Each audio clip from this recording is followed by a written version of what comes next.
कुंभोज परिसरातील वादग्रस्त सौर ऊर्जा प्रकल्पाचं काम अखेर मोठ्या पोलीस बंदोबस्तात सुरू करण्यात आले। या प्रकल्पाला स्थानिकांचा तीव्र विरोध कायम असून यामुळे परिसरात तणावाचं वातावरण निर्माण झाले।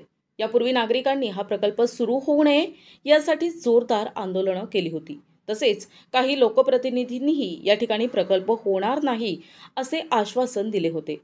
मात्र शनिवारी 12 जुलैला प्रकल्पस्थळी 40 पेक्षा अधिक पोलिसांचा बंदोबस्त तैनात करून कामाला सुरुवात करण्यात आली।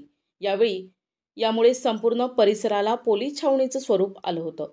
स्थानिक नागरिकांच्या म्हणण्यानुसार या प्रकल्पासाठी कुंभोज परिसरातील महत्त्वाची शासकीय जागा वापरली जात आहे।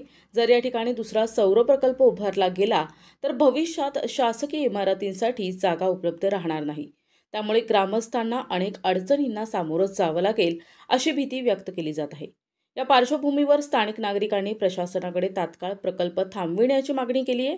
तसेच जनतेशी खुली चर्चा करूनच पुढील निर्णय घ्यावा अशी त्यांची मागणी आहे। अन्यथा संघर्ष अधिक तीव्र होईल असा इशाराही नागरिकांनी दिलाय।